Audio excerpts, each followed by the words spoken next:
Hi friends, இது நம்ம exam tips. SSC GD physical August 23 நடக்க வேண்டிய ஃபிசிக்கல் போஸ்ட்போன் பண்ணி செப்டம்பர் 3க்கு மாற்றிட்டாங்க. சரிங்களா? ஆகஸ்ட் 23லேருந்து செப்டம்பர் 3க்கு போஸ்ட்போன் பண்ணியிருக்காங்க. அது என்ன ரீசன் பார்த்தீங்கன்னா, ஆகஸ்ட் 22 ஈவினிங்லேருந்தே சரியான ரெயின். சரிங்களா? நம்ம ஆல்ரெடி சொல்லியிருந்த மாதிரி தான், மழை வந்துச்சுன்னா அங்கே கண்டக்ட் பண்ணுறது ரொம்ப பெரிய விஷயம், கஷ்டம்னு சொல்லியிருந்தோம். அதேமாரி மழை நல்லா கிரவுண்டே ஸ்பாயில் ஆகிடுச்சு, சுத்தமாக ஸ்பாயில் ஆகிடுச்சு. ஏன்னா ஆல்ரெடி அவங்க எம்சாண்ட்லாம் அடித்து வச்சுருந்தாங்க. ஒரு கேவ் ஃபுல்லாமே கிரவுண்டில் முக்கால்வாசி இடத்துல எம்சாண்ட் அடித்து வச்சுருந்தாங்க. எம்சாண்ட் கிட்டத்தட்ட மண் மாதிரி தான். சரிங்களா? அது நல்லா தண்ணியை அப்சர்வ் பண்ணி வச்சுக்கும். ஸோ அந்த கிரவுண்டு இப்போ நிலைமைக்கு ஒரு 2 நாள் தொடர்ந்து வெயில் அடித்தா மட்டும்தான் அந்த கிரவுண்டு கண்டிஷனுக்கு வரும். 22 சாயங்காலத்துலேருந்து அடுத்து 23 காலையில் ஒரு 7 மணி வரைக்கும் மழை விடாமல் பெஞ்சிருக்கு. அங்கே இருந்த கேண்டிடேட்ஸும் நிறைய பேர் சிரமத்துக்குள்ளாயிட்டாங்க. ஏன்னா வெளியில் உட்காந்துருந்து கஷ்டப்பட்டு மழையில் தண்ணியில் ரொம்பவே கஷ்டப்பட்டாங்க. நிறைய பேர் சொல்லியிருந்தாங்க நம்ம ஸ்டூடெண்ட்ஸும். இந்த மழை கண்டினியூவாக பெஞ்சனால 23ல் நடக்க வேண்டிய ஃபிசிக்கல் மதியம் வரைக்கும் பார்த்துருக்காங்க. எதுவுமே பண்ண முடியாதனால மதியம், அதாவது காலையிலே என்ட்ரி பண்ணி உள்ளே அனுப்பிட்டாங்க. உள்ளே அனுப்பிட்டு மதியத்துக்கு அப்புறம் தான் இந்த போஸ்ட்போன் பண்ணுறோம், அதாவது ஆகஸ்ட் 23ல் நடக்க வேண்டிய ஃபிசிக்கல் செப்டம்பர் 3ல் கண்டக்ட் பண்ணிக்கலாம்னு சொல்லிட்டு டேட்டை போஸ்ட்போன் பண்ணிடுவாங்க. சரிங்களா? ஸோ கிரவுண்டு கண்டிஷன் இல்லாதனால இதை போஸ்ட்போன் பண்ணியிருக்காங்க. இப்போ திரும்ப மழை பெஞ்சிச்சுன்னா அந்த கிரவுண்டு ஒன்றுமே பண்ண முடியாது. ஒரு 2-3 டேஸ்க்கு ஒன்றுமே பண்ண முடியாது. அப்போ அந்த 2-3 டேஸ் நடக்க வேண்டியவங்க ஃபிசிக்கல் என்ன ஆகும், அதுவுமே போஸ்ட்போன் ஆகுமான்னு சொல்லிட்டு நிறைய பேர் கேள்வி இருக்குது. ஏன்னா இன்றைக்கி போஸ்ட்போன் பண்ணிட்டாங்க. அப்போ திங்கட்கிழமை, அதாவது சண்டே ஆக்சுவலாக லீவ் விட்டாங்க. ஸோ திங்கட்கிழமை என்ன பண்ண போகிறாங்க, அதான் எல்லாரோட கேள்வியாக இருந்துச்சு. திங்கட்கிழமை கண்டிப்பாக நடக்கும். அவங்க கிரவுண்டு வேறு கிரவுண்டை மாற்ற போகிறதா பேச்சுவார்த்தைகள் போய்கிட்டு இருக்குது. மெஷர்மெண்ட்டும் ஆரம்பிச்சிட்டாங்க. பாசிங் அவுட் பரேட், அதாவது சிஆர்பிஎஃப்ல பாசிங் அவுட் பரேடு பண்ணுற கிரவுண்டு ஒன்று இருக்குது. அதை ரெடி பண்ண போகிறதா மெஷர்மெண்ட்ஸ் ரெடி பண்ணி பார்த்துக்கிட்டு இருக்காங்க. அமைஞ்சிச்சுன்னா கண்டிப்பாக அந்த கிரவுண்டில் கண்டக்ட் பண்ணுவாங்க. சரிங்களா? ஸோ மண்டேயில் ஃபிசிக்கல் நடக்குமா நடக்காதா, அதுவும் போஸ்ட் பண்ணான்னு சொல்லிட்டு எல்லாருமே கேட்டு இருந்தீங்க. கண்டிப்பாக மண்டே ஃபிசிக்கல் நடக்கும். சரிங்களா? உங்களோட டேட்டுக்கு நீங்கள் போயிருங்க. போஸ்ட்போன் ஆகுதா ஆகலையான்றது அவங்க தான் சொல்லணும். நம்ம இங்கே நினச்சிக்கிட்டு வீட்டில் இருந்தோன்ட்டா அது கஷ்டம்தான், பார்த்துக்கோங்க. ஓகே, நம்ம ஜிடி பசங்களை நிலமையை பார்த்தாலே கொஞ்சம் பரிதாபமாக இருக்குது. நம்ம நிலமை அதாவது இது வரைக்கும் நடந்தது கிடையாது. இப்போ நடக்கிறதே வேறு மாதிரி நடந்துகிட்டு இருக்குது. இது வரைக்கும் 2 சென்டர் ஃபிசிக்கல் நடத்துனது ஒரே சென்டர் மேலே வெயிட்டேஜ் போட்டு ரொம்ப உழப்பிட்டாங்க.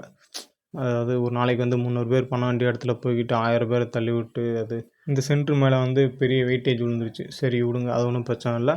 நம்ம கேண்டிடேட்ஸ் எல்லாமே நீங்கள் எப்படி பண்ணணும்னா, அந்த முன்னாடி நாள் நைட்டே போய் தங்கி இருக்கிறது, அந்த பிளாட்ஃபார்மில் உட்காந்துருக்கிறது, அதெல்லாமே பண்ணுறீங்க, கஷ்டப்படுறீங்க, எல்லாமே ஓகே. சரிங்களா?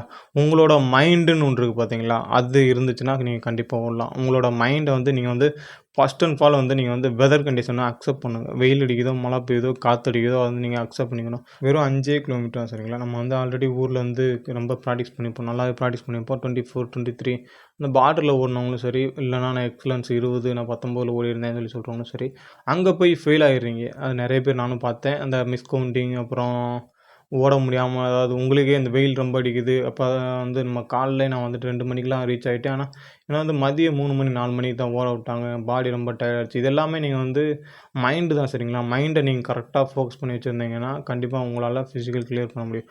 உடல் பலமும் மனபலமும் 2மே இருந்தால் மட்டும்தான் இந்த தடவை ஃபிசிக்கலை கிளியர் பண்ண முடியும். சரிங்களா? அதை மட்டும் நல்லா பார்த்துக்கோங்க. நெக்ஸ்ட்டு பார்த்தோன்னா அந்த நியூ கிரவுண்ட்னா அந்த பாசிங் அவுட் பரேட், அந்த கிரவுண்டை ரெடி பண்ணுற மெஷர்மெண்ட்ஸ்லாம் பார்த்துட்டு இருக்காங்கன்னு சொன்னேன்ல. அந்த கிரவுண்டு 400 மீட்டர், எத்தனை மீட்ரு கேட்பாங்க சொல்லிட்டு இப்போ வரைக்கும் எந்த தகவலும் இல்லை. அது ஃபஸ்ட்டு டே போகிறவங்களுக்கு தான் மேபி தெரியும். நமக்கு இல்லைன்னா அங்கே இருக்க ஏதாவது நியூஸ் வந்தால் மட்டுமே அது தெரியும். சரிங்களா? ஸோ அது வரைக்கும் 400 மீட்டர் ட்ராக்கா, இல்லை அதுவுமே 385 இல்லை 300 ட்ராக்கான்னு சொல்லிட்டு அவங்க தான் மெஷர் பண்ணி வைக்கணும். அது அன்னைக்கு தான் தெரியும். சரிங்களா? ஸோ நீங்கள் எப்பயும் போல் ரெடி ஆகிக்கோங்க. 12.5 ரவுண்டு, இல்லைன்னா 13 ரவுண்டு, அவ்வளோதான் நம்ம கண்டக்ட் பண்ண போகிறாங்க. இல்லை அந்த கிரவுண்டு ஃபுல்லாக ஒரு அப்ராக்சிமேட்டாக ஒரு 450 மீட்டர், 500 மீட்டர் வந்துச்சுன்னா அதுக்கேற்ற மாதிரி உங்களை செட் பண்ணிடுவாங்க. சரிங்களா? ஸோ அதை பற்றி யாருமே ஒரி பண்ணிக்காங்க. இங்கே நம்ம எப்படி ஓடணும், நம்ம இவ்வளோ டைமில் நம்ம ஓடி இருக்கோம், ஸோ அங்கேயும் நம்மளால் ஓட முடியும். அந்த மைண்ட் ஃபிக்ஸிங் மட்டும் விட்டுறாதீங்க. சரிங்களா? அந்த மைண்டை மட்டும் கரெக்டாக வச்சுக்கோங்க. மைண்ட் கேமிங் மாதிரி தான் இந்த தடவை இருக்குது. அதனால தான் தம்ப்லைன்லேயே இது ஒரு மைண்ட் கேமிங்னு சொல்லியிருந்தேன். நம்பர் கவுண்டிங்காக இருக்கட்டும், வெதர் கண்டிஷனாக இருக்கட்டும், இதெல்லாம் அக்செப்ட் பண்ணால் மட்டும்தான் இந்த தடவை ஓட முடியும். ஆனால் இதுக்கு முன்னாடி வரைக்கும் அப்படி கிடையாது. 7 மணி 8 மணியோட ஃபிசிக்கலை முடிச்சுடுவாங்க. ரோட் ரேஸ் தான் இருக்கும். நல்லா புல் பண்ணி ஓடலாம், நல்லா இருந்துச்சு. சரிங்களா? ஸோ இந்த தடவை அப்படி கிடையாது.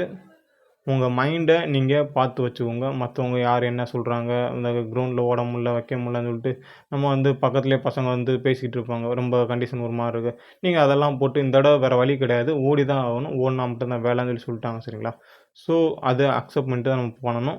ஒவ்வொருத்தர் பாடி கண்டிஷனுமே ஒவ்வொரு மாதிரி இருக்கும். ஸோ அதெல்லாம் யாரும் யோசிக்காதீங்க.